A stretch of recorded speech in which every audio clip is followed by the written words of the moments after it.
Bismillah, kita mulai lagi belajar kita, ngaji filsafat kita. Oke, baik. Malam hari ini sebenarnya tema yang beberapa minta saya membahas ini tentang kesendirian. Ini tidak ada hubungannya dengan jomblo atau tidak jomblo ya. Kesendirian saya tidak ngomong di level itu. Bahwa mungkin kalian merasa kok tidak dapat pasangan Pak, itu tidak ada hubungannya dengan itu malam hari ini. Kita agak dalam membahas kesendirian ini. Minggu depan kebersamaan. Nanti teman-teman memutuskan sendiri ya. Malam hari ini kita elaborasi fitrah kesendirian. Minggu depan kita elaborasi fitrah kebersamaan. Kira-kira manusia itu lebih kuat di mana? Kira-kira mana yang lebih cocok, lebih pas? Atau masing-masing orang ada tipenya? Nah, ini nanti bahan buat teman-teman refleksi. Jadi ngaji kita setiap malam Kamis itu bagi saya mancing teman-teman untuk berpikir. Jangan kesusu ditelan, harus dicerna dulu. Karena obat yang sama tidak pasti manjur untuk semua orang. Karena mungkin masing-masing orang penyakitnya beda-beda. Kadang-kadang kita itu kan kayak ngaji ini kan temanya banyak, isinya macam-macam, terus kita rasanya pingin semuanya. Pingin hebat di semua bidang, dan itu mustahil. Makanya saya buka dengan kalimatnya Simone de Beauvoir. Ini tidak ada hubungannya dengan kesendirian, tapi menarik kalimatnya. Jadi dia menyindir kerakusan kita. Kata Simone de Beauvoir, betapa rakusnya aku. Aku ingin segalanya dalam hidup ini. Aku ingin menjadi seorang wanita, tapi sekaligus seperti pria. Jadi pingin seperti wanita kan feminin, tapi aku ingin kadang-kadang ya bisa maskulin. Aku pingin banyak teman, tapi juga punya waktu untuk menikmati kesendirian. Aku ingin kerja tapi sekaligus bisa nulis, kata Simone de Beauvoir. Aku ingin banyak kegiatan tapi bisa seneng-seneng. Aku ingin memenuhi keinginan, ini kan egois. Tapi aku juga ingin jadi orang yang tidak egois. Dan itu kita itu sering serakah. Nonton drama Korea, wah asik aku koyo aktornya itu ya. Wah kalau bisa kayak gitu asik. Nanti nonton perang-perang tembak-tembakan, wah kalau kayak jagonya itu hebat aku. Kuwabe diingini. Maka kata Simone de Beauvoir, lihat, sulit bukan untuk mendapatkan semua yang aku inginkan. Begitupun kalau keinginan tidak terpenuhi, kemarahanku meledak.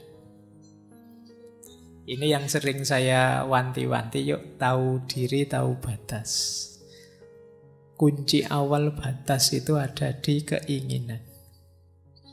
Kita harus jeli benar memutuskan apa yang harus aku inginkan. Begitu meleset, kita akan stres. Yang harusnya tidak diinginkan kok kita inginkan, wis itu mati-matian mesti teman-teman. Jadi dan diingatkan oleh Simone de Beauvoir ini, beliau ini pasangannya Sartre, filosof eksistensialis, meskipun beliau lebih dikenal filsafatnya dalam hal feminisme. Baik, jadi kita buka dengan ini untuk mengingatkan ya, yang baik itu banyak, tapi yang baik, yang cocok dan pas untuk situasi teman-teman itu apa? Perlu perenungan agak dalam. Tidak sekedar baik langsung dicomot. Kita harus ngecek ini kompatibel apa enggak dengan saya. Ngaji Al-Quran dengan jahar keras itu baik, tapi kok di tengah-tengah kayak gini ngaji terus kamu ngaji Yasin itu ya tidak kompatibel kebaikanmu dengan situasi saat ini. Jadi maka Di antara tahu batas dalam hidup itu, kita tahu batas keinginan kita, mana yang harus kita inginkan, mana yang tidak cocok untuk kita inginkan sekarang. Mungkin besok, mungkin lusa, mungkin minggu depan baru cocok. Jadi yang sulit dalam hidup ini bukan milih antara yang benar dan buruk. Kalau ini lebih mudah. Saya harus jujur apa bohong, Pak? Ya mesti aja jujur. Tapi yang sulit itu antara yang baik dengan yang baik. Pak, saya harus jujur atau membesarkan hatinya? Beda kan? Membesarkan hati itu kan kadang-kadang agak bohong. Tapi kan biar membesarkan hati temannya. Itu kan dua hal yang baik. Kalau saya jujur, dia bisa putus asa. Tapi kalau saya tidak jujur, jangan-jangan saya berdosa. Nah, ini kan dua hal yang sama-sama baik. Kalau temanmu tanya misalnya, hari ini aku cakep enggak? Itu kan jawabnya dilematis. Kamu mau jawab jujur, nanti dia putus asa. Kalau saya bohong, tapi kok jangan-jangan dia malah tidak bagus buat dirinya, tidak paham kenyataan dirinya, itu kan sulit. Dua-duanya sama-sama baik. Jadi yang sulit justru di situ. Maka pinter-pinter kita membaca situasi. Makanya filsafat itu cinta kebijaksanaan. Tidak sekedar kebenaran atau kebaikan. Bijaksana itu bisa milih ini tadi. Mana situasi yang pas, mana yang cocok sesuai ruang dan waktunya. Ya kayak malam hari ini ada banyak adik-adik kecil rame. Tapi kan wajar kecil. Kalau kalian yang rame bisa dipukuli temenmu. Jadi ini proporsional pas gitu loh. Kamu tidak bisa marahi, kasihan kalau dia dimarahi. Yang kecil-kecil, tapi kalau yang besar-besar sudah layak untuk dimarahi. Nah ini pentingnya kita ngerti situasi, kompatibilitas keputusan kita dengan situasi. Baik, bismillah. Nah, sekarang kita belajar tentang kesendirian. Ini nanti juga teman-teman harus tahu takarannya. Kapan saya harus sendiri? Kapan saatnya saya berbaur? Bismillah ya, kita mulai. Saya awali dari makna-makna. Jadi ada dua istilah yang terkenal sekali kalau dalam bahasa Inggris, yaitu loneliness dan solitude. Ini dua-duanya artinya kesendirian, kesepian, tapi maknanya berlawanan. Jadi loneliness itu kesannya agak negatif, kalau solitude itu positif. Jadi sendiri yang positif dan sendiri yang negatif. Sendiri yang negatif itu kita menyebutnya kesepian. Kalau sendiri dan kita kesepian itu kan tersiksa. Kesepian itu di situ saya tulis bagian dari yang kita rasakan saat sendiri. Ada loh orang yang sendiri tapi tidak kesepian. Biasanya memang dia senangnya sendiri. Makanya saya sebut itu di situ ada istilah menyendiri. Menyendiri itu memang orang yang dorongan jiwanya ingin sendiri. Jadi ada loneliness, ada solitude. Itu saya ambil dari Paul Tillich, teolog filosof. Dalam bukunya The Eternal Now. Jadi apakah kesendirian itu menyakitkan, Pak? Kalau loneliness iya, tapi kalau solitude tidak. Nanti kita akan paham bedanya apa. Jadi kalau pakai istilah bahasa Inggris ya, ada alone, ada lonely, ada solitude. Alone itu sendiri. Sendiri itu fakta. Banyak orang yang tidak mau aku sendirian, tapi faktanya sendiri. Kenyataan hidup itu alone. Pak, saya datang ngaji sendirian. Nah, itu alone. Tapi kalau Pak, saya datang ngaji kesepian saya, Pak. Nah, itu rasamu. Nah, Pak, saya datang ngaji memang ingin duduk di pojok biar tidak terganggu. Ah, ini menyendiri namanya. Nah, bedanya di situ. Ada orang yang sendiri dan tersiksa, ada yang tidak. Jadi ini bedanya ya, sendirian dan kesepian. Kalau ada temanmu, kamu sendirian enggak? Oh ya sendirian, tak temeni ya. Enggak mesti dia senang kamu temeni. Karena kalau dia pas sendirian dan dia sukanya memang sendirian, kamu datang dan menemani, itu dia terganggu. Allah, kamu malah menemani, ini makanan mesti jatahnya harus dibagi. Nah, iya, mesti setelah ini minta hotspot mesti. Setelah ini, iya kan? Nah, kamu malah ganggu. Wong dia sendirian nyaman kok, kamu malah datang pengen menemani. Kecuali dia kesepian aku. Nah, butuh teman, itu baru kamu hadir menemani. Jadi ini kalian harus paham istilah-istilah dan situasi ya. Jadi orang yang sendiri itu tidak mesti kesepian. Karena memang kadang-kadang ada orang yang memang berupaya menyendiri. Jadi mungkin ngaji misalnya pengennya di pojok-pojok di luar-luar sana. Ngapain kok pengen menyendiri? Rokok saya tinggal separuh Pak. Kalau gak mojok nanti duduk banyak teman habis. Nah, jadi tidak selalu orang itu tidak suka dengan kesendirian. Ada juga yang memang mencari kesendirian. Ya dalam situasi tertentu nanti ada banyak sekali situasi-situasi yang perlu kita dalami. Baik, jadi ini dasarnya ini ya nanti kita membahas ini. Antara yang positif dan yang negatif. Antara sekedar sendirian dan yang tersiksa oleh kesendirian namanya kesepian. Atau orang yang memang sengaja ingin sendiri. Hari ini banyak yang pakai istilah me time. Oh, berarti ini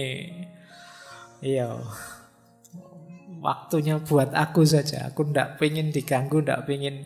Pokoknya yang aku suka saja menikmati hidupku, diriku sendiri. Baik, kita lanjutkan wawasan selanjutnya. Nah, ada banyak pandangan yang menyebut bahwa hidup ini hakikatnya memang sendirian. Jadi kondisi dasar kehidupan manusia itu sendirian. Mungkin teman-teman pernah dengar semacam peribahasa, kita lahir sendirian, hidup sendirian, dan mati juga sendirian. Berarti hakikatnya sendirian hidup ini. Kondisi murni dasar manusia itu sendirian.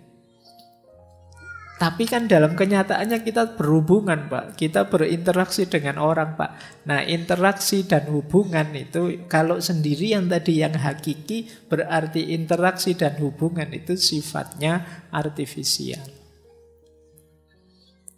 Jadi sifatnya tidak hakiki. Tidak ada hubungan yang tidak berpisah.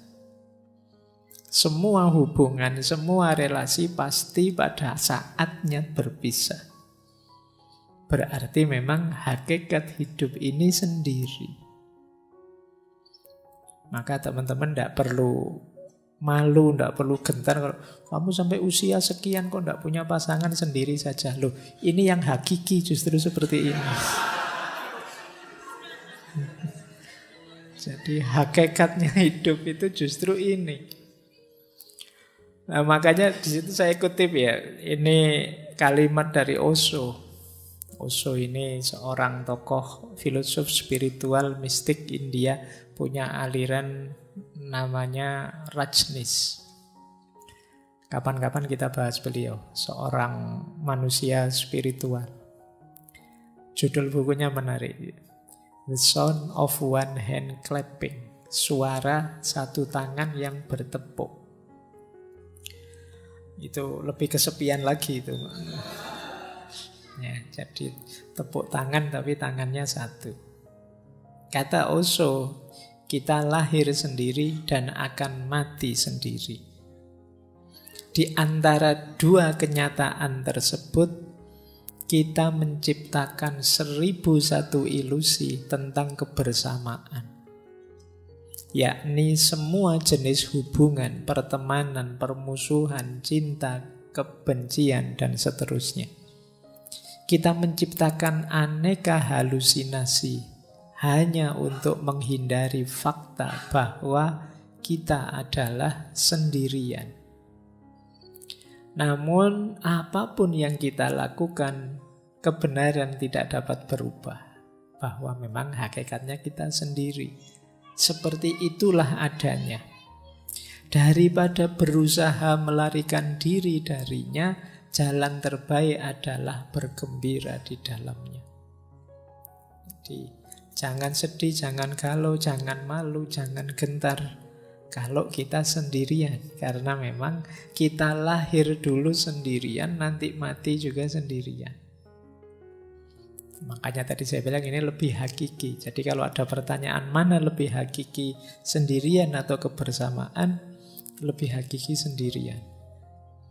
Ini jawaban malam hari ini ya, karena minggu depan teorinya beda. Jadi makanya tadi saya bilang, yo kamu nikmati teori demi teori, nanti cari yang paling cocok untuk hidupmu. Jadi di sini maka bisa disimpulkan kesendirian itu kalau bahasa Jawanya kasunyatan. Kenyataan hidup. Nanti ada yang bilang, kenapa sih kok hakikatnya hidup itu sendirian? Karena kita ini menghidupkan diri kita, yang bisa memahami ya kita, yang mengerti kita ya kita. Tidak ada orang yang bisa memahami kita sampai detail, sampai level paling kecil. Yang sahabat paling dekat pun paling ngerti gambaran umum saja kita. Tidak ada orang yang begitu pahamnya tentang kita selain diri kita sendiri. Kadang-kadang kita capek-capek menjelaskan, temenmu cengenges-cengenges. Aduh, dicueki aku misalnya. Dengan rasanya kayak tidak dipedulikan. Kita kadang mati-matian untuk dihargai orang, dihormati orang. Tetap saja tidak dihargai, tidak dihormati. Sakit hati kita, rasanya kita disisihkan sendirian. Jadi kita hidup sendirian, kita lahir sendirian, dan nanti mati juga sendirian. Besok dihisab oleh Allah juga sendirian. Kalau bahasanya Al-Quran kan, wala taziru waziratun wizra ukhra. Tidak ada orang bisa menanggung dosanya atau bebannya orang lain. Yang kamu lakukan, kamu pertanggungjawabkan sendiri. Maka kesendirian adalah kasunyatan. Kenyataan hidup yang tidak mungkin bisa kita bantah. Baik. Kita lanjutkan ya. Ini alasnya ini nanti. Kenapa nanti kesendirian itu penting dan menarik. Nah, sebelum masuk ke teori, ini menarik. Ada orang yang punya dorongan jiwa atau kecenderungan jiwa untuk lebih suka sendirian. Kita menyebut orang semacam ini namanya orang-orang introvert. Dia lebih nyaman, lebih bisa menikmati hidup dalam kesendirian. Jadi ini mengingat tadi ya, ada solitude, ada lonely. Orang-orang yang jenis ini itu justru lebih nyaman dalam kesendirian. Kalau kita gelisah kalau sendiri, orang-orang semacam ini itu lebih senang sendiri. Hadirnya yang lain itu merepotkan saja. Nah, kita lihat ya, saya tidak tahu teman-teman ada di sini apa enggak. Saya menyimpulkan secara umum saja dari berbagai sumber. Coba dicek ya, teman-teman masuk introvert apa enggak. Ini dulu pernah kita bahas agak panjang di sesi psikologi, saya lupa itu. Yang pertama begini, kalau teman-teman merasa berinteraksi dengan orang itu capek, lelah saya Pak melayani teman-teman itu. Nah itu kemungkinan kita ada indikasi ke sana. Karena orang yang ekstrovert itu senang, gembira. Mungkin capek tapi dia bisa menikmati. Tapi orang-orang yang jenis introvert ini, dia merasa, alah, berjam-jam saya harus melayani tamu sebanyak ini, bikin capek saja. Nah itu teman-teman kok enggak pulang-pulang toh, saya mau tidur, saya segera ingin main game, saya segera ingin main itu. Nah itu kemungkinan introvert. Yang kedua, circle-nya kecil. Orang-orang yang senang sendirian itu biasanya ya circle-nya enggak banyak. Temannya 1, 2, 3 dan hanya itu saja. Lebih suka menghabiskan waktu sendirian. Orang semacam ini self healing terbaik menurut dia ya di rumah, di kamar. Kalian kan sering ngajak, yuk healing, yuk jalan-jalan. Healing itu kan selama ini kita mengartikan kemana tuh kayak jalan-jalan kayak. Tapi bagi orang ini healing terbaik itu ya di kamar. Jadi begitu masuk kamar itu disitulah surganya. Nah, kalau ada yang seperti ini, mungkin kalian ada jiwanya agak introvert. Jadi lebih senang di kamar saja. Kemudian tidak suka lingkungan yang berisik. Kalau ada rame-rame dia, alah apa sih itu. Tidak senang dia. Dan lebih tertarik dengan aktivitas-aktivitas sendirian. Nah ini indikasinya.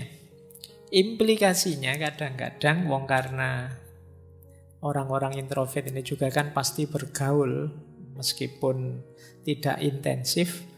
Seringkali orang ini, apakah teman-teman pernah merasakan ini saya tidak tahu, biasanya lebih suka berharap orang lain mengerti dirinya tanpa harus dia capek-capek menjelaskan. Jadi dia pingin, mbok ya temanku itu ngertilah aku. Jadi kok aku diajak jalan-jalan terus toh, ya aku itu pinginnya di kamar. Mau tak tolak itu ndak enak, mau tak ikuti kok ndak cocok dengan seleraku, mbok ya ngerti ya teman-teman itu. Dia memendam rasa ingin dimengerti. Jadi kalau teman-teman yang hadir malam hari ini sering merasa begitu, orang-orang kok ndak paham-paham sih mauku ya, kok ndak ngerti apa yang aku inginkan ya, itu mungkin ada gejala-gejala ke sana. Agak introvert. Saya tidak ngomong jelek ya. Introvert, ekstrovert itu bukan urusan baik buruk atau dosa atau pahala dan siksa, tidak ada itunya. Ini gaya kepribadian saja. Jadi kalau teman-teman merasa capek dengan hadirnya orang lain, merasa orang itu tidak ada yang paham diriku. Nah itu kemungkinan gaya hidup kita gaya introvert ini. Kemudian seringkali mikirnya terlalu lama ketika ingin memutuskan sesuatu. Termasuk ada istilah silent treatment.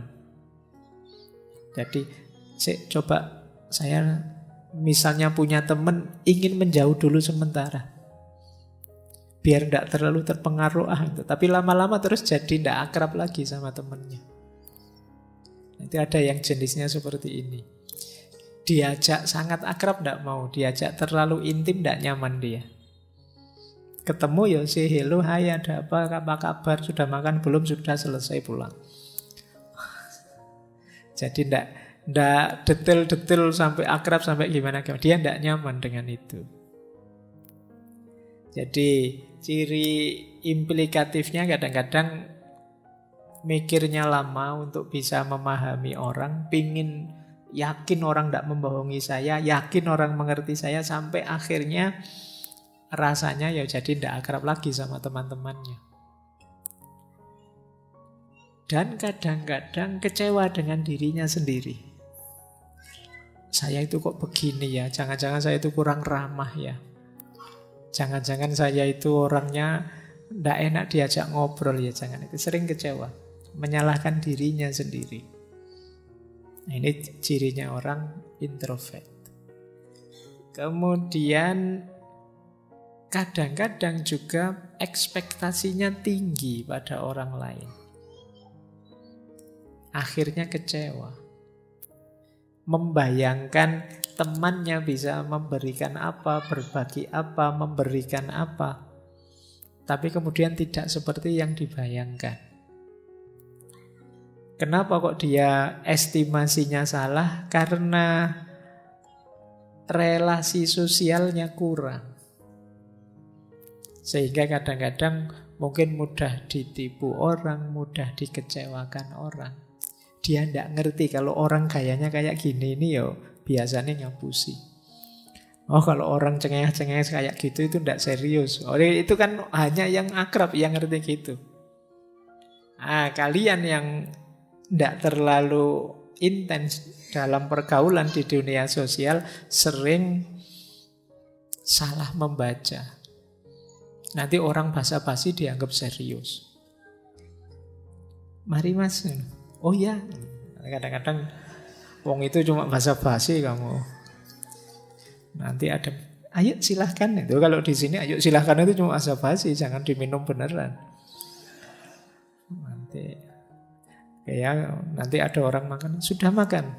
Belum. Nah, itu ya kalau sopan santunnya sudah makan, sudah silahkan lanjutkan gitu. Tapi kalau tidak ngerti ya gitu.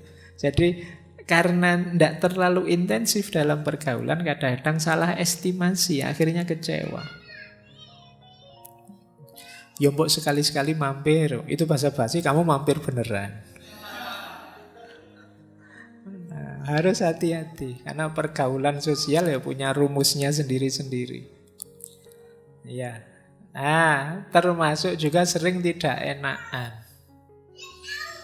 Waduh, jangan-jangan teman saya marah ini. Waduh, jangan sering tidak enakan. Jadi orang introvert itu karena apa yang dia rasakan tidak terekspos keluar, dia sibuk dengan dirinya sendiri. Jadi ini di antara cirinya. Nah, ada juga variasi unik. Ini sebenarnya ada jenis-jenis introvert tertentu yang khas. Misalnya ada istilah social introvert. Social introvert itu bukan berarti orangnya tidak bergaul, tapi circle-nya sangat kecil. Oh kalau sudah di circle-nya sih podo, sudah yo teriak-teriak, yo aktif ya. Tapi ganti circle diam dia. Nah, ini namanya social introvert. Kalau sama gengnya, wow aktifnya luar biasa, dia bisa jingkrak-jingkrak, dia bisa balapan motor dia bisa. Tapi begitu ganti circle, dia pendiam. Nah ini ada namanya social introvert. Mungkin kalian begitu. Kalau ketemu circle-nya di luar, wah kumat. Tapi begitu masuk circle ngaji filsafat, wah kok gini situasinya, kamu diem kayak orang soleh. Nah ya itu social introvert namanya. Jadi kamu aktif hanya di circle-mu. Atau tipe thinking, pemikir. Berbaur sih bareng sama teman. Tapi kalau sudah berbaur, diam saja mikir. Kadang duduk di pojok sambil menganalisis, sambil itu namanya thinking introvert. Tidak bisa diajak ngomong santai, guyon-guyon. Pokoknya dia mikir, menganalisis sekelilingnya, nonton. Wah ternyata kalau di kafe ini, itu mikir. Apa yang dilakukan anak-anak muda ini ya, masa depan bangsa gimana ya kalau anak-anak itu. Jadi yang lain ngobrol sepak bola, ngobrol K-pop, ngobrol apa, dia mikir masa depan bangsa. Nah itu akhirnya dia diem terus mikir, ya Allah ini nanti di akhirat gimana kalau ditanya malaikat ini. Mikir. Nah, itu tipe thinking introvert. Ada yang jenisnya anxious. Anxious introvert itu orang yang cemas terus. Ya berinteraksi dia, tapi setelah berinteraksi terus dia bingung, aku tadi salah ngomong enggak ya? Teman-teman cocok enggak ya dengan gayaku? Komentar apa ya kira-kira teman-teman tentang yang saya lakukan tadi? Ini anxious, kamu tiap hari khawatir dengan itu. Jadi ini kalau menurut gengku aku kayak gini, ini cocok enggak ya? Sesuai enggak ya? Nah, ini namanya anxious. Kamu khawatir terus, khawatir salah, khawatir keliru, khawatir menyakiti, khawatir. Sehingga kecenderungannya kamu terus lama-lama jadi sulit aktif. Atau ada orang tertentu yang restrained introvert itu yang tertutup sih sebenarnya. Ya seperti orang introvert biasa, tapi lama-lama kalau sudah cair, oh itu dia sudah bisa terbuka, mungkin ngalah-ngalahi yang ekstrovert. Jadi awal datang itu pendiam, nggak ngomong. Besok ketemu masih diem, hari ketiga, wah cerewetnya ngalah-ngalahi. Nah, itu restrained introvert. Baik, ini tipe-tipe orang yang bisa menikmati kesendirian. Mereka lebih nyaman kalau tidak bersama orang lain. Jadi orang lain mungkin bagi dia sifatnya mengganggu saja atau sekedar kewajiban sosial, kewajiban budaya, kewajiban agama. Tapi bagi dia lebih nyaman kalau tidak ketemu saja. Nyusahi saja kalau ada orang lain itu. Nah, itu bisa begitu. Kalau bahasanya Sartre itu mungkin hell is other people. Orang lain itu neraka bagiku. Tadi tidak ada orang lain, santai-santai. Begitu datang 5 teman ke kamar kos, sudah nge-lag sudah sinyalnya. Ini gara-gara ada mereka ini. Jadi ini gambaran tadi ya. Ada orang yang kesendirian itu memang dorongan jiwanya. Kita kan selama ini sering punya tesis manusia itu makhluk sosial. Tidak bisa hidup tanpa hadirnya orang lain. Tapi ternyata ada juga orang yang menganggap hadirnya orang lain itu masalah. Bikin repot saja, bikin ribet saja. Baik, ini satu perspektif ya. Saya tidak tahu yang malam hari ini hadir apa ada yang introvert atau tidak. Mungkin karena ini ngaji filsafat, mungkin banyak yang thinking introvert, mikir terus isinya. Tapi ya tidak apa-apa, wong ini memang forumnya belajar. Baik, saya lanjutkan. Jadi ada orang yang memang dorongan jiwanya, dorongan ingin sendiri. Nah, ada quote bagus dari Sartre, pasangannya Simone de Beauvoir tadi. Kata dia, ya kesendirian itu memang fakta, kasunyatan. Tapi kesepian tidak. Kata Sartre, if you are lonely when you are alone, you are in a bad company. Kalau engkau merasa kesepian saat kamu sendiri, engkau ada di perusahaan yang salah. Engkau ada di frekuensi yang keliru, channel yang keliru. Harusnya sendirian itu asik. Tadi loh saya sebut, karena menurut Sartre, hell is other people. Kamu dapat fasilitas sendirian kok malah stres, itu gimana?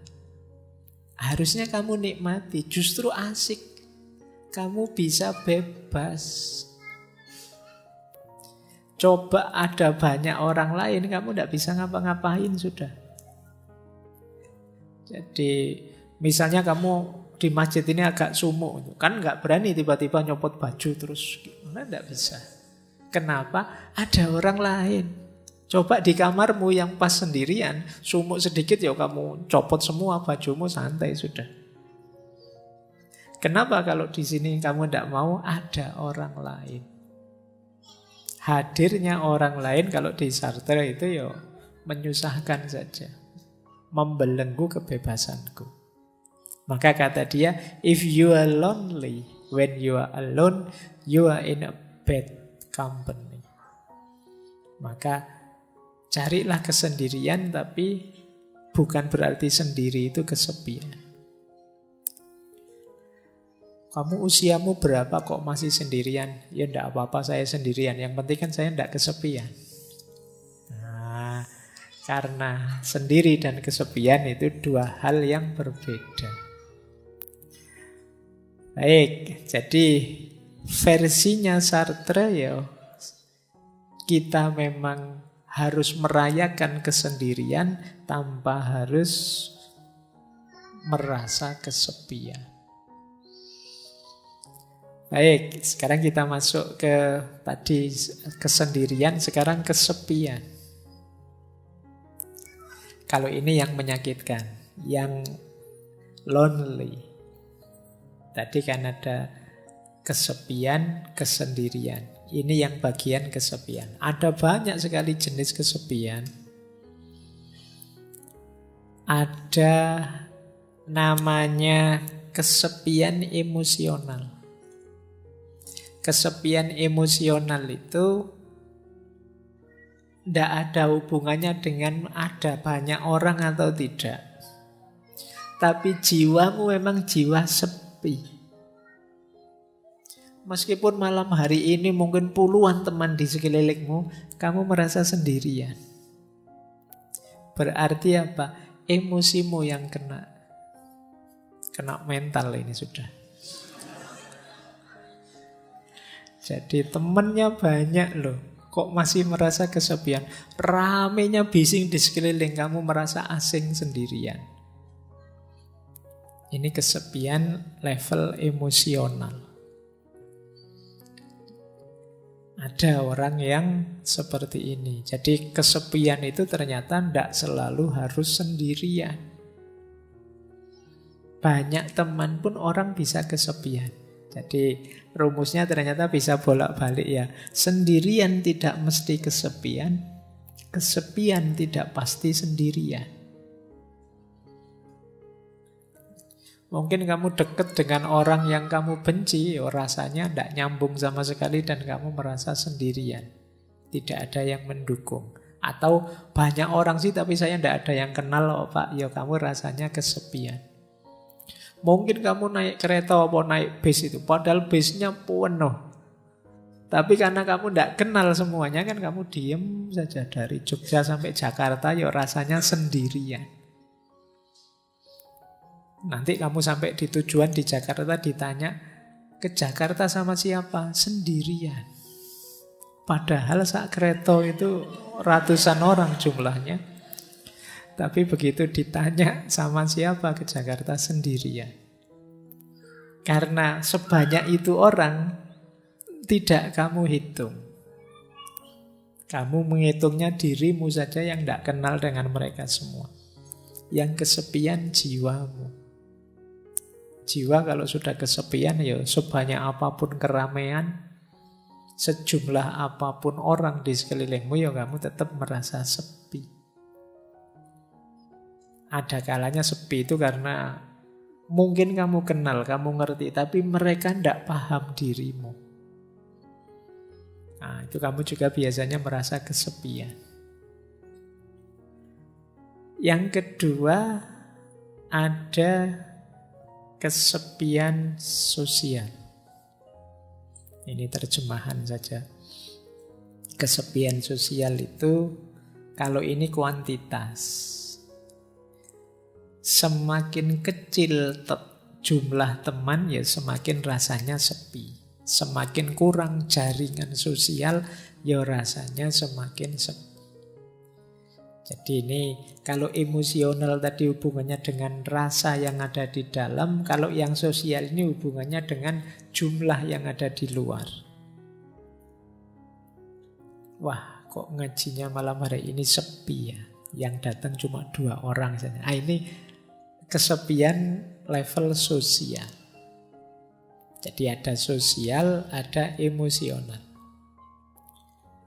Ada eksistensial. Kesepian eksistensial itu ketika orang merasa bahwa aku sama sekali berbeda, sama sekali tidak sama dengan yang lain. Ini kesepian eksistensial.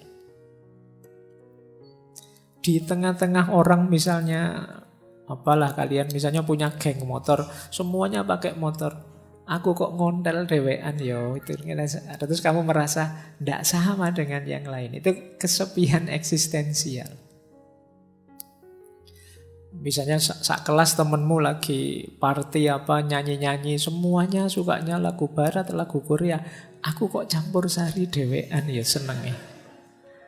Ini temenku kok ndak ada yang seneng Didik Kempot, ndak ada yang seneng campur sari. Asing sekali. Kamu merasa sendirian. Beda dewe dengan teman-temanmu, itu kesepian eksistensial. Jadi, misalnya kamu kok kebetulan kuliah sak kelas isine ganas kabeh, preman-preman kabeh, kamu sendiri yang ke kampus pakai kopiah, pakai itu. Oh, itu kamu di kelas mesti kesepian. Tidak sama dengan yang lain sendiri. Nah, ini namanya kesepian eksistensial. Mungkin kalian masuk ke satu daerah yang di satu daerah ini alirannya apa semua sama, kebetulan kamu tidak sama, alirannya beda dewe. Kamu akan kesepian di situ. Itu namanya kesepian eksistensial. Misalnya kalian yang biasanya tidak kunut subuhnya, masuk ke desa yang kalau subuh kunut. Begitu habis iktidal, imamnya bilang maunya baca kunut, Allahumma, kamu malah sujud. Nah, itu kesepian eksistensial itu. Kamu beda dewe aliranmu, yang lain baca kunut kamu sujud. Sama seperti sholat id, takbir 7 kali kamu malah ya ruku, ya sujud. Yang lain cuma takbir loh. Nah, itu kesepian eksistensial itu namanya. Jadi baik, dalam hidup ini kadang-kadang kita mengalami ini.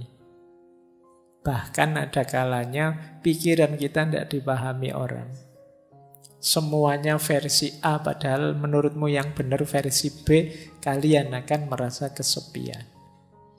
Itulah kesepian eksistensial. Nah, 3 yang terakhir situasional. Ada istilah kesepian sementara. Kesepian sementara itu dalam kondisi di waktu tertentu saja kamu merasa kesepian. Saya kesepian, Pak. Kalau malam hari saja sebenarnya, Pak. Kalau siang enggak. Kalau siang temannya banyak saya, Pak. Nah, itu kesepian yang sementara saja. Ada yang kesepian kronis. Ini kayak penyakit ya. Kebalikannya kesepian yang sementara, yang transien. Ada transien, ada kronis. Kalau yang kronis ini rasanya sepi terus. Kalau tadi kan sementara. Kayak kalian baru putus itu loh. Itu kan kamu kalau bikin puisi, hidupku rasanya dipenuhi kesepian. Itu kesepian terus, itu kronis sudah. Jadi kamu situasi apapun yang kamu hadapi, kamu merasa sepi. Jadi beda dengan transien tadi. Kalau transien di waktu tertentu saja. Kalau kronis ya ada kesepian situasional. Kesepian situasional itu syarat dan ketentuan tertentu yang membuat kamu terasa sepi. Pak, saya itu kesepian kalau akhir bulan. Kenapa? Uang saya habis. Nah, itu berarti situasional. Saya kalau akhir bulan rasanya sepi. Kenapa? Teman-teman menghindar semua, Pak. Kenapa? Ya mereka tahu kalau saya sudah tidak punya uang lagi, mereka khawatir tak utangi mungkin. Ini kesepian situasional. Mungkin ada yang merasa sepi kalau pas belajar, pas ingat dosa-dosa muhasabah atau pas apa, itu namanya kesepian situasional. Jadi dari sini sebenarnya bisa kita simpulkan tidak ada orang yang tidak mengalami kesepian. Setiap orang punya kesepiannya sendiri. Termasuk orang, mungkin teman-teman ada teman saya nih Pak rasanya ceria terus, senang terus. Mesti dia gembira terus, enggak. Pastikan saja dia pasti punya momen-momen sepinya sendiri. Entah kapan, entah dalam situasi apa. Mungkin saat nilainya jatuh dari A jadi E, rasanya sepi. Atau mungkin pas sakit, atau mungkin pas apa. Meskipun kesendirian itu kasunyatan, tapi ternyata kesepian juga kasunyatan. Karena apa? Karena tidak ada orang yang tidak punya titik sepi dalam hidupnya. Setiap orang punya titik sepinya sendiri. Apakah itu emosional, sosial, eksistensial, apakah sementara, kronis, atau situasional. Jadi, kalau menghadapi kondisi semacam ini berarti baik kesendirian maupun kesepian adalah sesuatu yang harus kita terima. Jadi jalan pertama untuk menyikapinya, jangan menyangkal. Terimalah bahwa, oh iya Pak, saya kadang-kadang memang merasa sepi. Entah dalam situasi apa. Bahkan nanti di belakang kita masuk ke tema orang yang sengaja ingin menyepi. Dalam agama ini mulia. Jadi yang jelas, kesendirian dan kesepian itu dua hal yang sama-sama eksistensial kita alami dalam hidup kita. Nah, ada yang punya perspektif seperti ini. Punya perspektif bahwa kesepian itu lahir sebenarnya karena ada keinginan untuk dipahami yang tidak terpenuhi.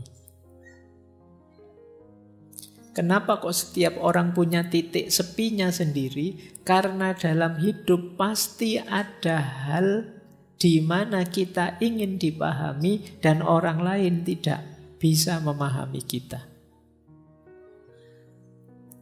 Dan kita jengkel, dan kita kecewa, dan kita marah, dan kita merasa diabaikan dan lain sebagainya. Di titik itu kita merasa kesepian. Mau saya gini loh, kok teman-teman itu enggak paham-paham sih. Itu kan kita jengkel. Keinginanku itu seperti ini loh, kok teman-teman enggak peduli sih. Itu kan terus kita jengkel. Di situ kita merasa kesepian. Makanya katanya Carl Jung yang dulu pernah kita bahas, kesepian tidak datang karena tidak adanya orang di sekelilingmu, namun karena engkau tidak mampu mengungkapkan segala yang menurutmu penting. Ada hal penting ingin kita ungkapkan, tapi orang lain tidak paham-paham. Orang lain tidak mau tahu, tidak mau mengerti. Akhirnya kita merasa sendirian.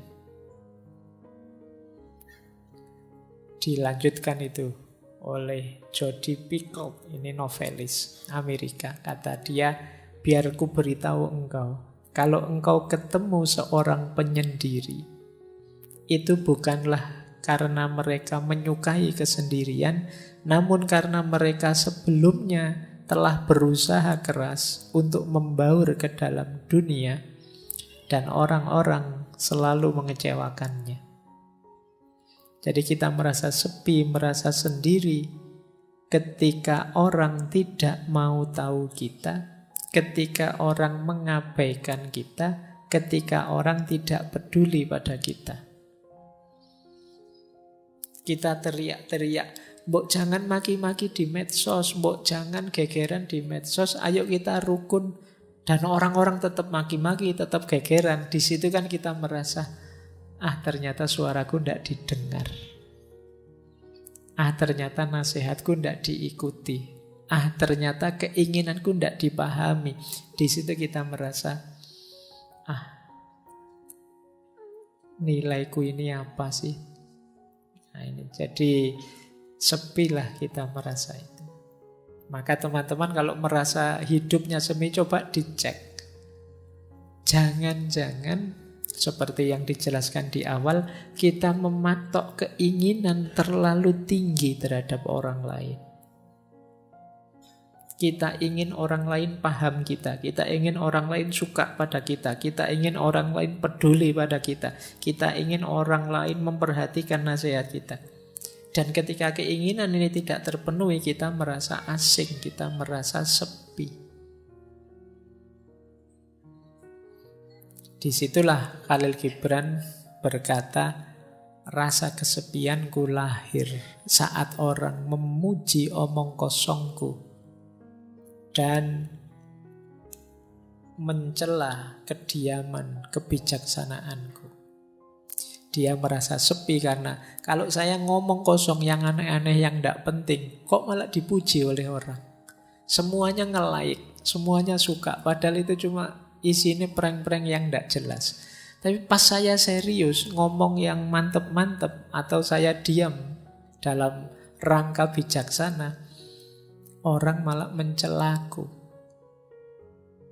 Sekarang kan banyak orang yang mencela kediaman. Mencela kediaman itu maunya semua orang disuruh bersuara. Ya contoh paling mudah, di grup-grup WA itu saya kemarin di semua grup kan isinya innalillahi, selamat itu. Isinya kan banyak itu. Seolah-olah yang tidak mengucapkan dan tidak nulis di WA dianggap sesuatu yang tercela. Padahal mungkin yang tidak ngirim WA itu yang serius berdoa, ngirim Fatihah, mendoakan. Sementara yang ngirim innalillahi ya copy paste atasnya saja. Ya, tapi lebih dihargai yang copy paste karena tampil. Tidak tampil dianggap tidak ada. Itu situasi hari ini begitu. Nah, ini bahan refleksi kita lagi. Jangan-jangan rasa kesepian kita karena kita berharap terlalu banyak pada orang lain. Akhirnya kita kecewa. Akhirnya kita merasa marah, merasa tersisih, merasa tidak dipedulikan. Kalau memang ini masalahnya, saatnya kita berhenti terlalu berharap pada orang lain. Ayo bahagia dengan diri kita. Kenapa? Karena rasa kesepian yang membelit diri kita itu bahaya secara psikologis. Ini saya ambilkan dari satu penelitian yang menjelaskan rutenya orang kesepian. Orang kesepian itu kan mesti akarnya karena kecewa, tidak bisa ngeblend, tidak bisa berbaur dengan dunia di sekelilingnya. Biasanya orang ini terus menyalahkan dirinya sendiri. Kenapa aku kok introvert ya? Kenapa aku kok ndak bisa ramah ya? Kenapa aku kok ndak bisa? Jadi biasanya terus disalahkan dirinya sendiri. Orang tidak menghargai dia, disalahkan dirinya. Orang tidak peduli padanya tadi, disalahkan dirinya. Dia menyalahkan dirinya terus. Sehingga akhirnya meruntuhkan self-esteem-nya, kebanggaannya pada dirinya. Kalau orang sudah runtuh kebanggaan pada dirinya, dia akan mengalami stres berat. Saya tidak berani bilang depresi ya nanti. Depresi tambah nemen. Orang stres berat itu nanti sistem imunnya kacau, dia mudah sakit, ya karena hormon kortisolnya meningkat. Tidak enaknya di penelitian itu disebut resiko kematiannya tinggi. Nah, jadi ternyata ada korelasinya. Orang yang merasa kesepian, resiko kematiannya meningkat. Di penelitian itu disebut ya, stres berat itu setara dengan merokok 1 bungkus per hari. Bahayanya. Nah, loh. Berarti kalau teman-teman, tapi Pak kalau saya pas stres itu malah ngerokok Pak.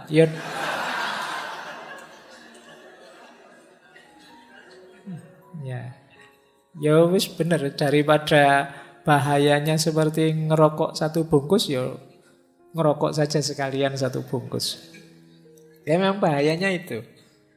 Atau dan lebih beresiko daripada obesitas. Dan lebih mempengaruhi kesehatan daripada orang yang tidak mau olahraga. Jadi ternyata ya efeknya bisa ke kesehatan.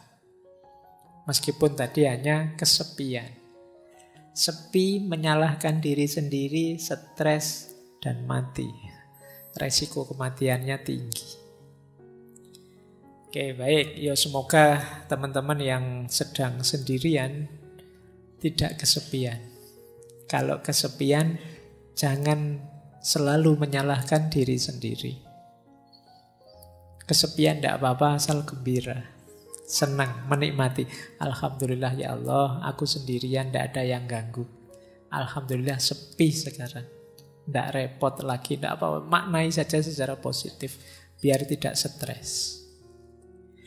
Oke, kita lanjutkan. Nah, yuk. Tadi kan yang ruwet-ruwet, kesendirian, kesepian. Kita lanjutkan ya, perjalanan kita ke ranah positifnya kesendirian. From loneliness to solitude. Bagaimana mengubah kesendirian yang tadi kesepian menjadi kesendirian yang bermanfaat, berguna untuk diri kita. Tapi sebelum itu, mari kita lakukan 5 hal ini. Biar kesendirian kita positif. Yang pertama, ayo kita terima dan kita renungi. Jadi acceptance and reflection. Aku kok merasa sendiri, aku ini kok kesendirian, akarnya apa, sebabnya apa, yang menyebabkan situasi ini apa, mentalku kah, lingkungan kah, atau apakah. Jadi ada refleksinya. Kalau sudah terus self-development itu meningkatkan diri. Oh, selama ini mungkin aku terlalu mengikuti kata hatiku, tak latihan sebentar untuk bisa melampaui rasa suka dan tidak suka. Ini self-development namanya. Mendidik diri. Nanti ada penjelasannya di belakang. Yang ketiga, action. Apapun yang terjadi, meskipun sedang kesepian, jangan berhenti berkarya. Jangan berhenti bertindak, berperilaku, melakukan apa yang kita inginkan. Jadi acceptance, reflection, self-development, action, dan social support. Tetap berinteraksilah dengan orang lain untuk dapat dukungan. Setidaknya ya dukungan semangat, dukungan supporter yang menegaskan bahwa masih ada kok orang yang peduli dengan kita. Kita masih ada kok teman meskipun tidak terlalu memahami kita misalnya. Itu social support. Dan yang kelima bisa lewat jalur spiritualitas. Jangan lupa, sesepi apapun hidup kita, masih ada Allah. Nah ini nanti puncaknya nanti ke sini ya. Terakhir saya ingin ngomong ini. Tapi itu tadi, hidupkan dulu, nyalakan dulu 4 yang pertama. Terimalah, kalau mampu renungilah. Kemudian perbaiki diri kalau memang harus ada yang diperbaiki. Jalankan, tetap beraktivitas, berkarya. Biar tidak runtuh kebanggaanmu pada dirimu. Setelah itu yakinlah bahwa akan selalu ada orang yang siap mendukungmu. Tegaskan social support di sekeliling kita. Pendukung orang-orang yang mencintai kita, menyayangi kita, yang anytime siap membantu kita semampu mereka. Dan yang terakhir, yakinlah bahwa kita tidak pernah ditinggal oleh Yang Maha Kuasa, oleh Allah. Kita saja yang sering lupa atau menjauh darinya. Ini akan jadi solusi agar loneliness berubah jadi solitude. Mungkin kita masih sendirian, tapi sekarang kesendirian itu produktif. Kesendirian itu manfaatnya besar. Baik lewat jalur peningkatan kualitas diri maupun lewat jalur spiritualitas. Diri kita meningkat, kedekatan kita dengan Tuhan bisa juga meningkat lewat jalan kesendirian, lewat jalan loneliness. Disitulah nanti loneliness menjelma jadi solitude. Jadi kesendirian yang positif, kesendirian yang bermanfaat. Oke, baik. Kita mulai babak kedua. Tadi babak pertama kita membahas tentang kesendirian dan kesepian dan ikhwal, tentang sisi negatifnya kesendirian. Sekarang kita mulai masuk ke sisi positifnya. Yang pertama, ada banyak norma moral maupun norma agama yang mengarahkan kita untuk sendiri dan menganggap kesendirian itu adalah keutamaan. Nanti yang agama saya bicarakan di belakang. Saya ambil contoh misalnya Mahatma Gandhi. Orang itu bisa membuktikan dirinya khususnya dalam kesendirian. Kata Gandhi, adalah mudah untuk tegak dalam kerumunan, namun memerlukan keberanian untuk tegak sendirian. Orang itu kalau temannya banyak, terus petentang-petenteng, itu gampang, koncone oke. Ya kalau sendirian, baru dia disebut pemberani. Ayo kamu sendirian petentang-petenteng kalau berani misalnya. Itu sederhananya begitu maunya Gandhi. Orang itu bisa tegak sendirian baru dia hebat. Kalau sekedar tegak bareng temannya ya belum. Kalau pas nongkrong bareng temannya banyak terus ada yang lewat sweet berani. Tapi ketemu satu-satu gitu biasanya kamu grogi. Jadi orang itu terbukti kehebatannya ketika dia sendirian.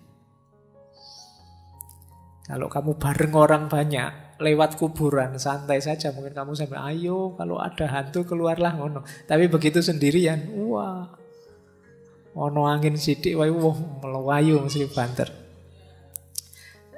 Terbukti keberanianmu saat sendirian. Kebaikan juga begitu. Kalau kamu sendirian masih juga baik, berarti kamu memang orang baik. Tapi kalau kamu baiknya hanya pas ada orang banyak, ya kamu sebenarnya hanya pencitraan. Jadi mudah untuk mengklaim bahwa kamu hebat ketika dalam kerumunan. Untuk membuktikan kamu hebat beneran ya saat sendirian.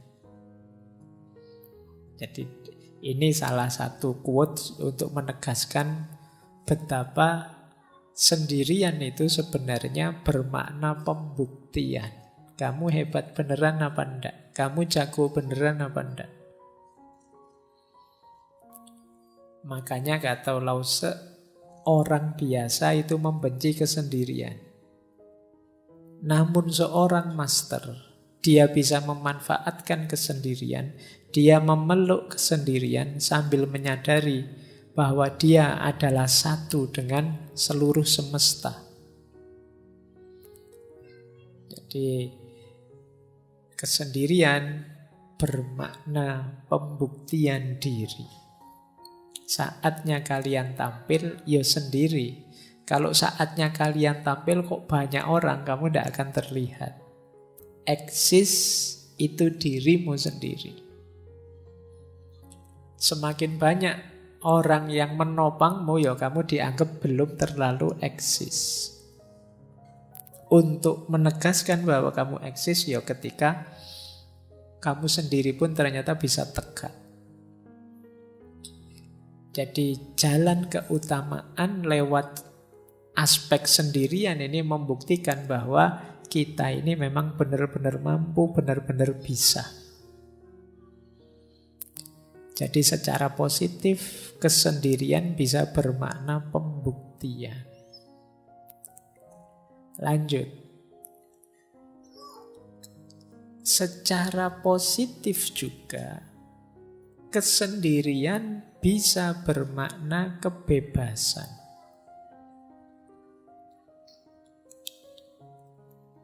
Tadi sudah sekilas dijelaskan di Sartre bahwa hadirnya orang lain itu seringkali membelenggu kita.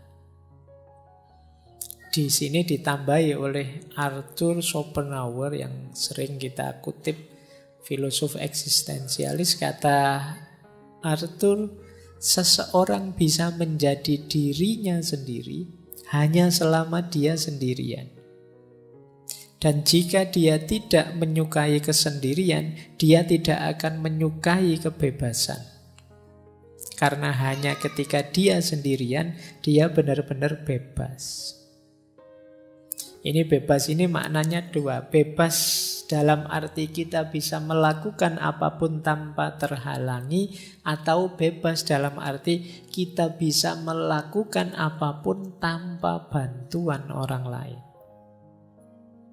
Jadi ini pembuktiannya lewat apa? Lewat kesendirian. Mampu apa tidak sendirian. Dan diilustrasikan dengan unik oleh Leonardo da Vinci. Kata Leonardo da Vinci, jika engkau sendirian, engkau sepenuhnya memiliki dirimu sendiri. Jika engkau ditemani oleh satu pendamping, engkau hanya memiliki sebagian dari dirimu sendiri, bahkan kurang, sebanding dengan kesembronoan perilakunya. Dan jika engkau memiliki lebih dari satu pendamping, engkau akan jatuh lebih dalam ke dalam penderitaan yang sama. Kalau kita sendiri, kita memiliki diri kita utuh. Tapi kalau ada teman satu saja, ya kita memiliki diri kita setengah. Yang setengah miliknya teman tadi. Kita kan berusaha mengadaptasikan dengan teman. Misalnya teman kita, saya itu tidak seneng lihat orang pakai baju merah, yo. Padahal kita ingin pakai baju merah karena bareng teman ini, akhirnya kita nego tidak pakai baju merah. Kita tinggal setengah. Ada teman kok nginep di kos, tiba-tiba bilangnya, saya kalau lampu nyala tidak bisa tidur. Sementara kita kalau tidur lampunya nyala. Kita tinggal setengah diri kita. Itu kalau temennya satu. Kalau temennya 3, diri kita tinggal 1/4. Nego dengan 4 teman ini mungkin maunya beda-beda. Saya tidak bisa tidur kalau tidak lampu disco. Saya tidak bisa tidur kalau tidak lampu, misalnya. Apa tidak puyeng kamu? Akhirnya semalam tidak tidur itu mikir lampu. Jadi semakin banyak orang, ya semakin banyak negosiasi-negosiasi. Kalian harus menemukan intersubjektivitas, kesepakatan bersama. Semuanya bilang saya tidak bisa tidur kalau begini, saya tidak bisa tidur kalau begitu. Ya sudahlah, kita semua malam ini tidak usah tidur. Kita ngobrol saja. Ini negosiasi. Dalam hidup bersama memang begitu. Makanya semakin kita sendirian, semakin kita bebas. Ya meskipun tidak harus dengan kalimat orang lain adalah neraka, seperti yang disampaikan oleh Sartre.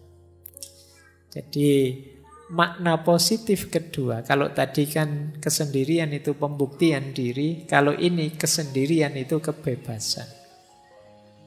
Semakin kita sendiri, semakin kita bisa bebas.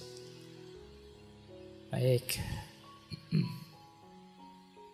Hujan kah? Bukan.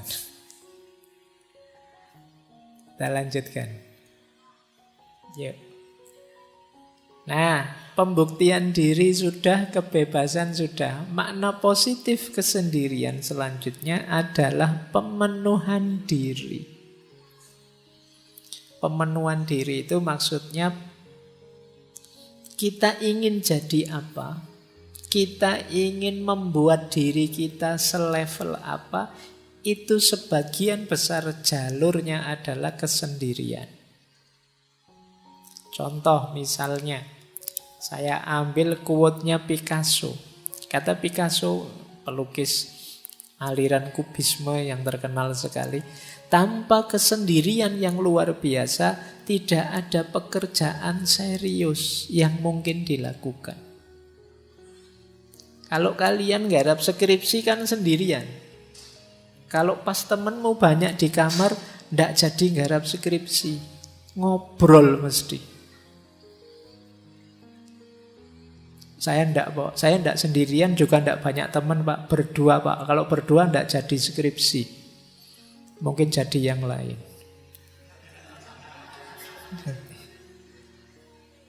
Jadi, kalau ingin berkarya, kata Picasso, yang luar biasa, bukan karya yang sekedar ada, kita perlu kesendirian. Tanpa kesendirian yang luar biasa, tidak ada pekerjaan serius yang mungkin dilakukan. Dan ini dikuatkan oleh Buddha. Kalau ini spiritualitas, tidak ada yang menyelamatkan kita kecuali diri kita sendiri. Tidak ada yang bisa, tidak ada yang mungkin bisa. Kita sendiri harus menempuh jalan itu. Ini dalam dunia spiritual juga begitu. Kalau kita tidak berjalan menuju Allah sendiri, sehebat apapun guru kita, sedahsyat apapun torekot kita, aliran kita, tidak terlalu manfaat. Kalau kitanya sendiri tidak jalan. Jadi perjalanan spiritual pun sendirian. Meskipun ada yang ngasih petunjuk, ada yang nuntun, ada yang menemani, tapi masing-masing berjalan di jalannya sendiri-sendiri. Tidak bisa diwakilkan. Tidak bisa kok, saya sudah berguru pada ustadz ini atau ulama ini, kan sudah Pak, ulama saya hebat sekali Pak, selesai sudah. Ya enggak. Kalian harus berjalan sendiri di jalan yang ditunjukkan oleh beliau. Tidak bisa diwakilkan. Jadi perjalanan spiritual pun ternyata juga perjalanan yang sendiri. Bahkan katanya Orhan Pamuk, yang teman-teman mungkin pernah baca novelnya, beliau novelis dari Turki. Kata beliau, aku butuh sakitnya kesepian untuk membuat imajinasiku berhasil. Nah, mungkin kalau ada teman-teman yang ingin jadi sastrawan, nulis novel, coba nikmati sakitnya kesepian. Kata Pamuk, justru di situ imajinasiku main, liar. Dalam kesepian. Ya, karena memang kalau banyak teman, saya tidak membayangkan apa kalian bisa nulis novel kok terus banyak teman ramai sambil ngobrol, sambil ngopi, sambil itu tidak jalan. Jadi imajinasi kita hidup dalam sakitnya kesepian. Itu kata Pam. Bahkan kata Goethe, dulu pernah kita bahas beliau, jiwa yang melihat keindahan terkadang secara otomatis berjalan sendirian. Orang yang menemukan sesuatu yang indah, biasanya dia tidak pakai mikir lagi, ingin meraih yang indah itu, meskipun banyak orang lain menganggap itu tidak indah. Tapi karena aku sudah menemukan keindahannya, ya otomatis aku terdorong untuk bergerak ke sana. Jadi jiwa yang melihat keindahan terkadang berjalan sendiri. Berjalan sendiri otomatis mengejar keindahan itu. Jadi makna positif dari kesendirian yang ketiga adalah pemenuhan diri. Teman-teman punya cita-cita apapun, keinginan apapun untuk diwujudkan, mau tidak mau satu-satunya jalan harus siap sendirian. Siap mengambil momen untuk sendiri mewujudkan keinginan itu. Makanya makna ketiga pemenuhan diri. Jadi dalam kesendirian kita mewujudkan apa yang kita inginkan. Hanya dalam sakitnya kesepian imajinasi kita hidup. Tanpa kesendirian tidak ada pekerjaan serius bisa kita lakukan. Tanpa berjalan sendiri, sehebat apapun konsep, sehebat apapun teori, tidak akan ada gunanya. Jadi disinilah pentingnya kita sendiri. Para ulama zaman dulu itu bahkan banyak yang sampai akhir hayatnya tidak menikah. Meskipun jangan dipakai alasan teman-teman. Kalau beliau-beliau itu karena ilmu, saking cintanya sama ilmu, ingin meraih banyak hal di dunia ilmu dan menempuh jalan sendirian. Kalau teman-teman mungkin beda ceritanya. Tapi ini beberapa ulama begitu. Mereka memenuhi keinginannya dengan suluknya apa sendirian. Mengambil jalan kesendirian. Nah, oke, babak kedua selesai. Sekarang babak ketiga. Yang kedua tadi nilai-nilai positif dari kesendirian. Sekarang from solitude to spiritual awareness. Dari kesendirian yang positif tadi, sekarang kita bawa naik menuju Tuhan. Menuju kesadaran spiritual. Sejauh mana kesendirian kita bermakna spiritual. Nanti kita akhiri dengan beberapa wawasan dari Imam Ghazali. Saya ambil misalnya dari Thomas Merton. Kata Merton, orang yang takut sendirian pasti akan kesepian. Tidak peduli berapa banyak orang di sekelilingnya. Namun orang yang belajar dalam kesendiriannya, berdamai dengan kesepiannya, dan lebih memilih kenyataan daripada ilusi persahabatan, akan menyadari kehadiran Tuhan yang tak terlihat. Jadi kalimat dari Merton ini bisa kita urai satu-satu. Yang pertama, orang yang takut sendirian pasti akan kesepian. Tidak peduli berapapun banyaknya orang di sekelilingnya. Tadi kan ada orang yang memang senang sendirian, ada yang tidak suka sendirian. Tentu saja yang tidak suka sendirian, ketika mengalami sendirian, dia akan merasa kesepian. Kuncinya bukan pada banyak temannya atau sedikit temannya. Pemaknaan dia terhadap sendirian itu. Jadi kalau dia memaknai kesendirian itu sebagai sesuatu yang negatif dan menakutkan, ya begitu sendiri dia akan merasa kesepian. Nah, biar tidak begitu bagaimana? Dilanjutkan yang kedua. Mari belajar dalam kesendirian, berdamai dalam kesepian. Belajar sendirian, berdamai dalam kesepian. Berdamai dalam kesepian berarti kita bisa menerima. Tidak apa-apa ya Allah, saya sendirian asal Engkau ridho. Itu bisa menerima. Tidak apa-apa saya jomblo kalau ini memang keinginanmu ya Allah. Nah, jadi ini berdamai dengan kesepian, dengan kesendiriannya. Dan lebih memilih kenyataan daripada ilusi persahabatan. Kenapa persahabatan di sini disebut ilusi? Ini seperti yang disampaikan di awal tadi, tidak mungkin ada persahabatan yang sama sekali tidak mengandung perpisahan. Tidak mengandung kesendirian. Perpisahan itu kan kesendirian. Maka antara yang ilusi dan yang hakiki, pilihlah yang hakiki. Tadi ternyata yang hakiki ya kesendirian. Kalau mentalku sudah mental yang siap sendiri, meskipun ditinggalkan oleh sahabat, ya aku kuat. Meskipun temanku pergi semua, ya aku sanggup. Dan ini yang terakhir, pada akhirnya orang yang siap menghadapi kesendiriannya, justru dia akan menemukan kesadaran diri yang paling dalam, yaitu Tuhan.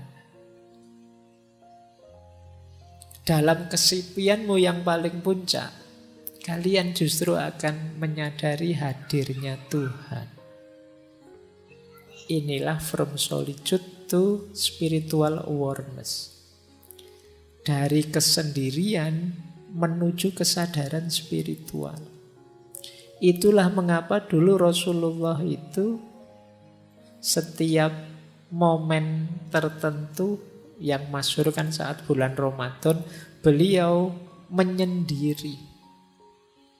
Istilahnya bertahanus, kalau bahasa sufinya kholwat uzlah, ke Gua Hira. Jadi kesendirian ini tujuannya apa? Yuk, dalam rangka menyadari hadirnya Tuhan. Jadi tadi ada sisi negatifnya kesendirian, namanya kesepian.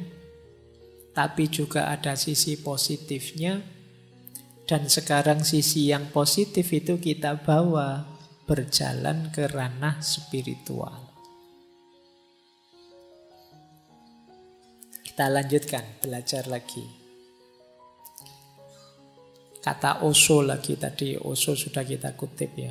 Perjalanan ke dalam diri adalah perjalanan menuju kesendirian yang absolut. Engkau tidak dapat mengajak orang lain ke sana bersamamu. Ini sama dengan Hermann Hesse yang menulis novel tentang Buddha. Kita harus menjadi sendiri, sangat sendiri. Lalu kita menarik diri ke dalam diri yang terdalam. Mungkin rasanya sangat sepi. Ini memang jalan penderitaan yang pahit. Tetapi kemudian kesendirian kita akan teratasi. Kita tidak lagi merasa kesepian. Karena kita menemukan bahwa dalam diri kita yang terdalam ada jiwa. Yaitu yang ilahiyah yang tak terpisahkan. Lalu kita menemukan diri kita berada di tengah-tengah dunia, namun tidak terganggu oleh keserbaragamannya. Karena jiwa kita yang paling dalam itu membuat kita tahu bahwa diri kita adalah menjadi satu dengan semua makhluk. Jadi kesadaran spiritual itu nanti bertahap. Yang pertama, kesadaran bahwa hakikatnya kita sendiri. Karena hakikatnya kita sendiri, terus kita masuk ke dalam diri. Saat kita masuk ke dalam diri, di situ kita ketemu inti diri kita yang sifatnya ilahiyah, yang disebut ruh. Kesadaran ruhaniyah ini, kalau memang sudah kita pahami, pada akhirnya kita akan kembali lagi ke dunia, tapi sudah tidak tergoda lagi. Dengan kesadaran bahwa semua makhluk hakikatnya satu, yaitu ciptaannya Allah, citranya Allah, citranya Tuhan. Inilah from solitude to spiritual awareness. Jadi diawali dari sendiri, sendiri yang tidak kesepian, dilanjutkan dengan perjalanan ke dalam diri, dipuncai dengan kesadaran ilahiyah, diterapkan dalam hidup sehari-hari, yang tidak merasa ada bedanya semua makhluk dan tidak tergoda oleh warna-warni duniawi. Inilah from solitude to spiritual awareness. Konkretnya apa? Kalau dalam dunia tasawuf, uzlah. Ada 3 istilah dalam dunia tasawuf yang dekat dengan uzlah. Ya, yang pertama uzlah itu sendiri, yang kedua zuhud, yang ketiga kholwat. Zuhud itu kondisi jiwa yang tidak tergoda oleh hal-hal duniawi. Kalau uzlah itu menjauhkan diri dari keramaian. Kalau kholwat itu memisahkan diri dari keramaian, berdua dengan yang dicintai, yaitu Allah. Jadi uzlah itu menjauhnya, kholwat itu berduaannya. Kemudian dari sini bisa melahirkan jiwa yang zuhud, jiwa yang tidak tergoda oleh hal-hal duniawi. Jadi ternyata kesendirian tadi bisa jadi, kalau bahasa tasawufnya, salah satu mode suluk perjalanan kita untuk menuju Allah. Jadi yang tadi berawal dari kondisi jiwa, psikologi kita, ternyata bisa kita manfaatkan untuk perjalanan ilahiyah. Kesendirian kita ternyata bisa bermakna spiritual. Kita lihat ya, ini ayatnya. Jadi mana sih ayat yang menyarankan kita memperhatikan diri kita sendiri, jangan terlalu sibuk dengan orang lain? Ada di surat Al-Maidah ayat 105. Wahai orang-orang yang beriman, ya ayyuhalladzina amanu alaikum anfusakum. Alaikum anfusakum itu ya atas diri kalian, jiwa-jiwa kalian diri. Maksudnya apa? Perhatikanlah diri kalian sendiri. La yadurrukum man dhalla idza tadaitum. Tidak mungkin bisa membahayakanmu, mencelakakanmu orang-orang yang sesat kalau kalian sudah mendapat petunjuk. Berarti apa? Tadi jiwa kita ini ayo kita bawa untuk memperoleh hidayah, memperoleh petunjuknya Tuhan. Kalau sudah sampai level itu, tidak akan yang ada yang bisa menggoda kita, membahayakan kita. Jangan lupa, ilallahi marji'ukum jami'an. Kepada Allah lah kalian semua akan kembali. Fayunabbi'ukum bima kuntum ta'malun. Yang saat kembali nanti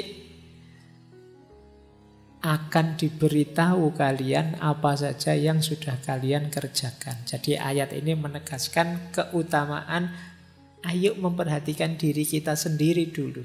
sendirian dulu sampai kita kuat, sehingga tidak ada yang bisa menggoda kita, membahayakan kita, karena kita sudah mendapat petunjuk ilahiyah. Ini biasanya dipakai dalil uzlah. Boleh dicek nanti di Ihya-nya Imam Ghazali. Ini loh keutamaannya uzlah, keutamaannya sendirian. Ya, uzlah di sini boleh kalian ganti kesendirian, boleh kalian ganti jomblo, boleh kalian. Jadi kalau ada tanya ini keutamaannya sendiri. Yang pertama apa? Ada kesempatan lebih banyak untuk beribadah dan bertafakkur. Tentu saja kalau banyak teman terus-terusan bareng orang lain, kesempatan ibadahnya kan bukan tidak ada tapi terbatas. Untuk bertafakkur juga sulit fokus kalau banyak orang di sekeliling kita. Maka sendirian itu nikmat. Jadi kalau teman-teman nanti pulang dari kos-kosan, ya Allah di kamar kos ini sendirian, itu berarti nikmat. Alhamdulillah sendirian. Coba ada teman, aku repot ini harus melayani teman. Jadi kesendirian itu nikmat. Saatnya kalian memperbanyak ibadah, memperbanyak tafakkur. Ini kesempatan tidak datang berulang-ulang. Mungkin besok sudah ada teman. Yang kedua, mari kita syukuri kesendirian itu, karena itu berarti kita lepas dari dosa yang berhubungan dengan kemasyarakatan. Ghibah misalnya, gosip. Kalau sendirian kan tidak mungkin gosip. Apa ada orang ngerumpi kok sendirian, kan tidak ono. Mesti ada temennya. Kalau kalian gosip kok sendirian, itu ya namanya bukan gosip. Jadi kita bersih dari ghibah. Kemudian yang kedua, kita tidak kena amanat amar ma'ruf nahi mungkar. Kan kita itu wajib beramar ma'ruf nahi mungkar. Wahai orang-orang, ayo menuju kebaikan, ayo sholat, ayo. Kalau nggak ada orang lain kan ini nggak ada perintahnya untuk mau amar ma'ruf ke siapa, nggak ada orang lain. Yo, kita bebas dari ini. Tapi kalau banyak orang, kita ada amanat untuk amar ma'ruf nahi mungkar. Ini sebenarnya saya ambil dari Ihya. Yang ketiga, riya. Kita pamer itu kan pada orang lain. Kalau tidak ada orangnya kita tidak pamer. Sedang sendirian saja kan kita tidak pamer.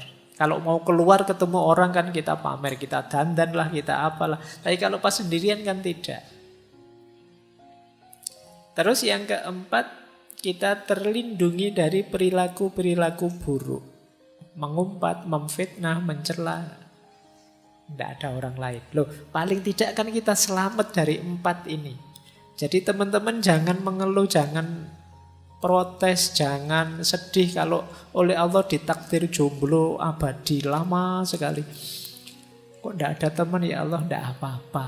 Itu kesempatan kita diberi fasilitas bebas dari dosa-dosa kemasyarakatan.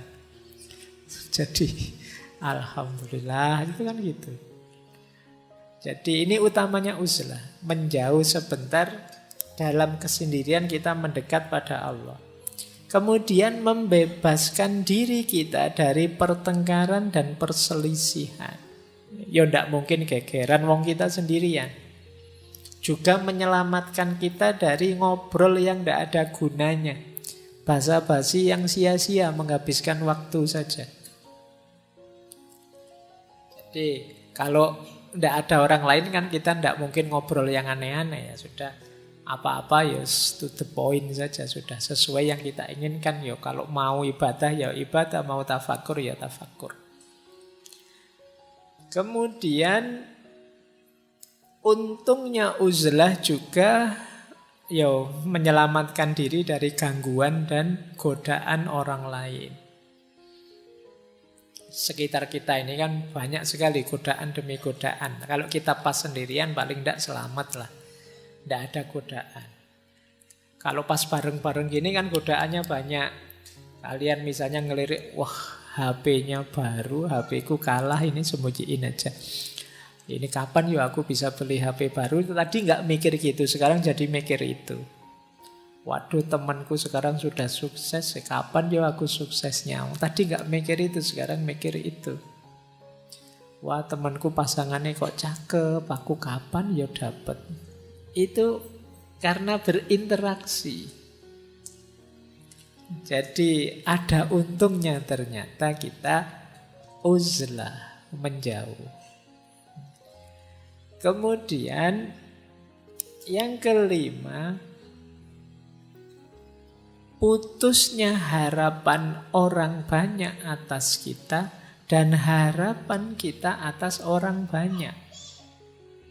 Karena kita agak terpisah dari mereka, ya orang banyak tidak lagi berharap pada kita. Kita juga tidak berharap pada mereka. Bukan berarti jelek berharap pada orang lain atau kita jadi tumpuan harapan orang lain. Tapi kadang-kadang kalau lupa batas seperti yang saya jelaskan di depan tadi, ini bisa jadi sumber kesedihan, sumber stres.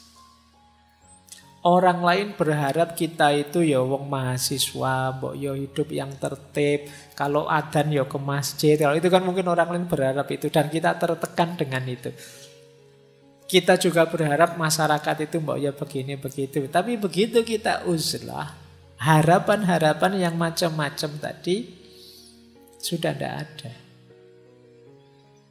Wong kita tidak lagi berinteraksi dengan mereka.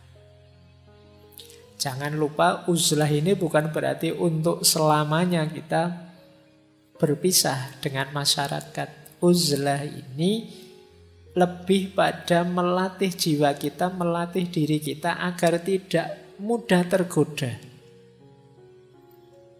Agar kuat. Pada saatnya mungkin kembali ke tengah masyarakat kita sudah kuat. Jadi uzlah ini ada yang pakai istilah bagian dari riyadoh, latihan, melatih jiwa. Ketika kita uzlah, kita tidak banyak berharap pada masyarakat, kita lebih bersandar pada Allah. Ya nanti setelah kembali ke masyarakat kita juga begitu. Ketika kita uzlah, kita bisa fokus memperbanyak ibadah dan tafakur, tidak tergoda oleh kesibukan di sekeliling. Ya nanti saat kembali juga masih begitu. Itu gunanya uzlah. Jadi riyadoh, latihan, melatih jiwa kita. Kemudian kalau itu orangnya bodoh, tidak pinter kayak kita semua ini, uzlah itu menyelamatkan. Orang lain selamat dari kebodohan kita. Dan kita juga selamat dari bodohnya orang lain. Nah, jadi ini keutamaan-keutamaannya uzlah. Hidup sendirian. Ini bisa kalian cari keutamaan-keutamaan ini dalam Ihya Ulumuddinnya Imam Ghazali. Saya banyak ambil dari sana. Meskipun nanti di situ ada banyak uraian kapan kita harusnya uzlah, kapan kita membaur di tengah masyarakat. Tapi itu mungkin lengkapnya kita jelaskan minggu depan. Tapi malam hari ini kita sadari dulu bahwa ternyata kesendirian itu indah. Kesendirian itu positif. Kesendirian itu bisa membuahkan banyak manfaat untuk hidup kita. Nah, ini menarik. Saya tadi buka Ihya, tadi ketemu hadis yang mengindikasikan Rasulullah menyuruh kita uzlah kalau situasinya seperti ini. Saya bacakan ya. Rasulullah Shallallahu Alaihi Wasallam bersabda, ini hadis dalam Ihya. Apabila engkau menyaksikan manusia mengingkari janji dan amanah yang dipercayakan kepada mereka, dan apabila kemudian mereka menjadi begini. Menjadi begini itu Rasulullah memasukkan jari satu ke jari yang lain. Maksudnya apa? Konflik terus, gegeran terus. Mereka sibuk dengan pertengkaran dan perselisihan.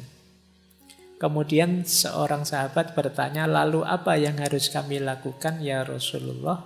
Beliau menjawab, tetaplah kalian berada di rumah kalian, jaga lidahmu baik-baik, dan ambil apa yang kalian ketahui, dan tinggalkan apa yang tidak kalian ketahui. Karena itu tetap sibuklah dengan urusan kalian sendiri dan tinggalkan urusan orang banyak. Hadis ini menarik ya. Jadi kalau situasinya orang yang diberi amanah kok terus banyak yang khianat, kemudian masyarakat secara umum sukanya kok konflik, wah gegeran aja. Saatnya kita nyari selamat untuk diri kita sendiri. Ambil jarak. Uzlahlah. Jadi ini hadis ini nuntun kita untuk tidak tenggelam dalam situasi masyarakat ketika situasi masyarakat itu menurut kita negatif. Menarik diri. Karena kita mesti, kalau kita terjun ke sana, kita pasti terpengaruh. Ini yang disebut uzlah. Ya silahkan teman-teman membaca situasi. Mungkin di masa yang akan datang ketemu situasi seperti ini, ya selamatkan diri kita sendiri lebih dulu. Dengan cara ini tadi, uzlah. Bahkan ada beberapa asar yang saya ambil juga karena menarik kalimatnya. Kesendirian lebih baik daripada sahabat yang buruk perilakunya. Kok punya sahabat kok buruk, mending sendiri saja. Atau qaulnya Ibnu Somad. Ibnu Somad punya kalimat menarik. Manusia itu seperti obat yang dengannya mereka menyembuhkan penyakit. Namun manusia masa kini telah berubah menjadi penyakit yang tidak lagi ada penawarnya. Karena itu larilah dari manusia banyak sebagaimana kalian lari dari singa. Ini juga anjuran untuk uzlah. Ya memang kita memerlukan orang lain. Manusia itu seperti obat bagi kekurangan kita. Tapi hari ini banyak manusia yang bukan obat tapi penyakit itu sendiri. Orang baik-baik ketika berinteraksi dengan orang lain jadi ketularan jahat. Nah, kalau situasinya seperti ini ya jauhi saja mereka. Uzlahlah, menjauhlah. Rasulullah itu ketika sadar kondisi masyarakatnya yang jahiliyah, yang kacau, yang lupa pada Tuhan dan lain sebagainya, ya beliau uzlah. Merenungi kondisi masyarakatnya. Jadi ini tuntunan-tuntunan untuk kita beruzlah menjauh dari keramaian ketika situasinya memungkinkan. Jadi dari sini kelihatan ternyata ya menyendiri, menciptakan kesendirian untuk hidup kita itu kalau momennya tepat justru itu adalah sesuatu yang dianjurkan, mulia dan utama. Makanya sejak awal tadi saya bilang cari situasi yang pas ya. Cari kondisi yang pas. Baik, terakhir. Ini satu kalimat menarik. Mungkin teman-teman pernah dengar kalimat eagle flies alone. Great eagles fly alone. Great lion hunt alone. Great souls walk alone. Alone with God. Burung elang yang hebat itu terbangnya sendirian. Singa yang hebat juga berburu sendirian. Jiwa yang hebat berjalan sendirian. Tapi sendirian bersama Tuhan. Dari kalimat ini mungkin bisa jadi rangkuman semua yang di depan tadi, bahwa kesendirian itu hebat kalau rumus dan dosisnya tepat. Tapi kalau rumus dan dosisnya meleset, dia akan membuahkan kesepian, dia akan membuahkan tekanan, stres yang merusak hidup kita. Maka pinter-pinterlah kita mencari formula yang tepat untuk meletakkan kapan aku harus sendiri, kapan aku harus berbaur.